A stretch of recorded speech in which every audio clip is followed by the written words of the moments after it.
Kembali lagi di Breaking News TV One pemirsa, kami masih akan terus mengabarkan proses kepulangan dari jenazah Eril dan berikut kami akan kembali lagi putar untuk Anda pernyataan dari KBRI Bern Swiss berikut ini. DNA untuk memastikan bahwa jasad yang ditemukan tersebut adalah benar Ananda Eril. Pada hari Kamis 9 Juni 2022 siang waktu Swiss, pihak kepolisian menyampaikan konfirmasi bahwa hasil tes DNA bahwa jasad yang ditemukan kemarin adalah Ananda Emeril Khan Mumtaz atau Ananda Eril. Hal ini juga sudah disampaikan secara official oleh polisi Bern melalui media rilis mereka pada pukul 13.45 siang ini waktu Swiss. Selanjutnya, sesuai dengan prosedur hukum yang berlaku di Swiss, pihak kepolisian menyampaikan berbagai berkas yang diperlukan ke pengadilan Kanton Bern sebagai pihak yang berwenang untuk memutuskan serah terima jasad Ananda Eril dari pihak kepolisian kepada keluarga. Sekitar 2 jam yang lalu, pihak pengadilan telah memberikan kewenangan bagi keluarga yang saat ini berada di Bern untuk menerima jasad Ananda Eril. KBRI Bern tentunya memastikan bahwa penghormatan terhadap hak-hak Ananda Eril sebagai Muslim terpenuhi sesuai dengan syariat Islam. Untuk selanjutnya, KBRI Bern akan terus mendampingi keluarga dalam persiapan dan proses pengurusan repatriasi Ananda Eril ke tanah air. KBRI juga akan melakukan pengawalan dalam proses repatriasi hingga Ananda Eril tiba di Indonesia. Kami mohon doa dan dukungan teman-teman media sekalian agar seluruh proses persiapan kepulangan Ananda Eril ke Indonesia dapat berjalan dengan lancar. Setiba di Jakarta nanti, Direktorat Perlindungan Warga Negara Indonesia Kementerian Luar Negeri akan memfasilitasi kedatangan rombongan di Bandara Soekarno-Hatta. Ya pemirsa, sekarang kita akan menuju kembali lagi ke Gedung Pakuan, Jawa Barat pemirsa untuk melihat ada perkembangan terbaru apa dari sana. Demikian. Langsung saja, ternyata saya sudah tersambung dengan Bang Farhan yang merupakan anggota DPR kita. Selamat malam, Assalamualaikum Bang Farhan. Waalaikumsalam warahmatullahi wabarakatuh, selamat malam.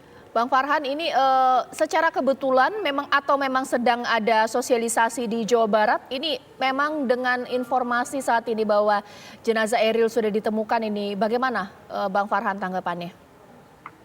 Ya, memang ini suatu hal yang melegakan.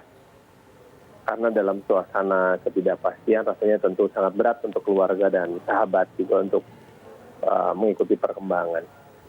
Kondisi sekarang tentu saja bagaimanapun juga menunjukkan kerjasama yang luar biasa, dukungan yang luar biasa dari Kementerian Luar Negeri dan KBRI. Begitu tentu saja kami sahabat-sahabat dari Kang Emil dan Ibu Atalia, paman-paman dan bibi-bibinya Eril itu sangat berterima kasih atas berbagai macam bantuan yang diberikan. Dan tentu saja kami masih dalam keadaan belasungkawa.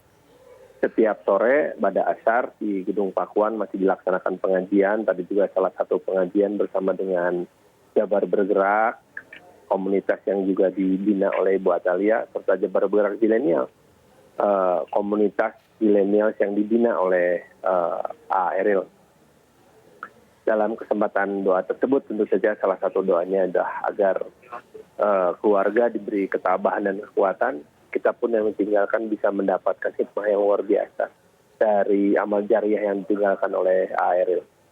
Saya kira begitu, memang kalau acara pengajian secara rutin dilakukan setiap habis asar dan alhamdulillah doa kita terjawab dan kita menunggu di Kota Bandung dengan sabar proses repatriasi jenazah dan juga nanti pemakamannya. Kira-kira Bang gitu. Farhan. Bang Farhan, kapan terakhir berkontak dengan Pak RK? Kalau dengan Pak RK sih secara langsung sudah cukup lama ya, karena beliau juga punya kesibukan yang luar biasa. Tapi dengan keluarga kontak terus. Tadi juga kami bersama dengan Ibu Atalia, kemudian dengan Bang Ade, Kang LP, adik dari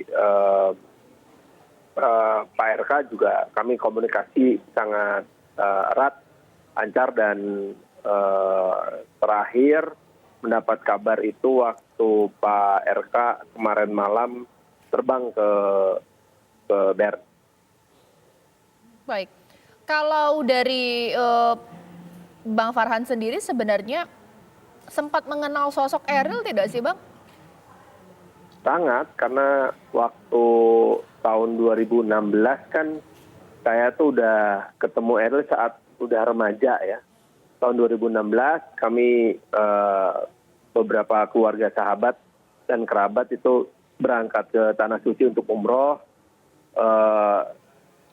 Dan yang paling menyayat hati itu pada saat keluar berita Eril hilang di Sungai Are itu, di salah satu sosial media kita muncul foto-foto memori waktu kita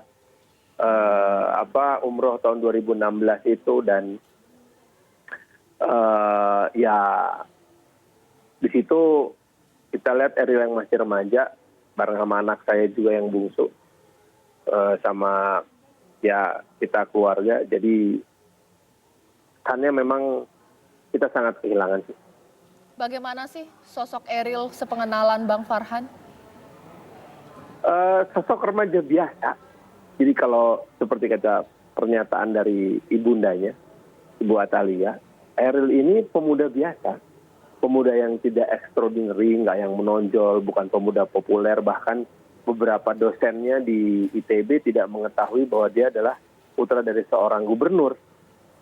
Jadi, tetapi pada saat bersamaan, Eril juga seorang pekerja keras, punya keinginan yang sangat keras, terutama keinginan untuk independen. Bahkan baru setelah Eril ini menghilang, banyak kesaksian-kesaksian dari beberapa sahabatnya, orang-orang dekatnya mengenai aktivitas Eril yang selama ini tidak kita ketahui. Seperti setiap malam itu dia sering keluar, bertemu dengan para pemulung, orang-orang yang tidak beruntung, kemudian membantu. Tidak pernah diabadikan oleh dia.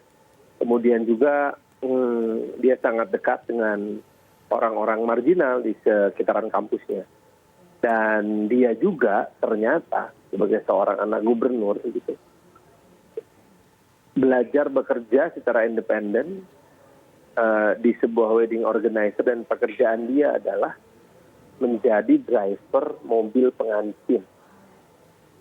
Itulah sosok seorang Eril yang kelihatannya biasa saja, tapi memang dari sosok-sosok yang biasa ini ada banyak hal-hal luar biasa yang bisa kita pelajari. Ya, karena punya pengalaman ya, memori indah ketika waktu umroh. Bang Farhan, cerita dong supaya kedekatan Pak RK, Ibu Atalia dengan Eril ini seperti apa sih? Seperti keluarga idaman layaknya kalau saya perhatikan ya. Bagaimana Kang Emil dan Ibu Atalia membina dua orang putranya, dua orang anaknya yang sudah remaja dari tahun 2016 itu, untuk mulai mengenal ritual-ritual keagamaan yang sangat intensif gitu. Memang tidak mudah ya. Saya aja waktu itu kan anak saya usianya 14 tahun. Eril tuh udah mau 17. Jadi ini remaja-remaja yang kalau kita ajak umroh itu kan bukan hal yang mudah ya. Ya kelihatan sekali bahwa Pak Emil maupun Ibu Atalia itu memiliki metode dan keinginan yang sangat kuat untuk bisa membina anak-anak yang remaja ini mulai mengenal ritual-ritual tersebut. Salah satu pengalaman yang tidak terlupakan adalah waktu kita berhenti, rombongan kita nih dalam bis berhenti, kita makan siang, terus Eril tuh kita pikir menghilang sampai kita panik. Tapi ternyata Eril malah tidur kelelahan di dalam bis. Itu salah satu kejadian yang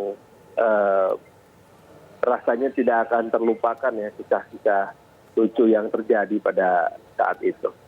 Dan saya melihat juga bahwa seperti pengakuan Ibu Atalia ini adalah seorang ibu yang lumayan keras menegakkan disiplinnya. Salah satunya adalah setelah mereka akil balik, kalau sampai putra atau putrinya, Eril salah satunya, itu tidak ikut sholat subuh berjamaah, itu tidak akan mendapat uang saku harian. Itu sebegitu kerasnya sih pendidikan yang diberikan, tetapi akhirnya membentuk karakter seorang pemuda yang sangat tangguh. Dan satu hal lagi, Eril sangat mencintai kegiatan di dalam air. Dan memang mungkin atas kehendak Allah, Eril kembali ke sang pemiliknya melalui tempat yang sangat dia cintai atau dia sukai. Bang Farhan, kalau dari foto-foto ini kan sangat dekat sekali ya Ibu Atalia dengan Eril. Itu tergambar momen ketika umroh di waktu itu ya? Begitu sangat dekat. Oh, sangat, karena kan gini, biasanya kalau kita rombongan berangkat itu ya, bapak-bapaknya kan ngumpul sendiri itu. Nah, saya melihat bahwa memang Eril itu kemana-mana nempel terus sama ini. Jadi tampaknya kalau kelihatan dari luar ya, tampaknya memang Eril sudah memberi kesadaran bahwa saya anak laki-laki sulung, jadi saya harus mulai belajar untuk menjadi dalam tanda kutip pengawal. Kalau hubungan dengan Pak RK sendiri nih bagaimana? Biasanya kalau anak laki-laki itu pasti idolanya ya juga adalah ayahnya ya. Bagaimana? Terlihat kelihatannya tidak? sih begitu ya. Sangat terlihat ya, karena apa yang dilakukan sama Eril, contohnya jejak sekolah aja. Masuk ke SMA yang sama dengan Pak Ridwan Kamil, masuk ke perguruan tinggi yang sama dengan Pak Ridwan Kamil. Dan juga memang punya keinginan yang sangat kuat untuk melanjutkan pendidikan pasca sarjananya di luar negeri untuk menambah pengalaman. Bahkan sebagai seorang pemuda yang berusaha independen, itu belajar dari ayahnya. Pada saat sekarang ini ketika menjabat sebagai seorang gubernur, Pak Ridwan Kamil dan keluarga kan tinggal di rumah dinas di Gedung Pakuan yang semuanya serba dilayani. Eril memutuskan untuk kembali tinggal di rumah sendiri dan belajar hidup mandiri. Tidak kemudian mendapatkan begitu banyak pelayanan protokoler seperti di rumah dinas. Oke. Bang Farhan juga sebenarnya berada di Bandung, Jawa Barat ini. Dapil Bang Farhan ya, betul ya? Iya, saya warga Bandung. Warga Bandung juga. Sempat tidak sih cerita-cerita kepada rakyat di Jawa Barat ini sebenarnya apa sih?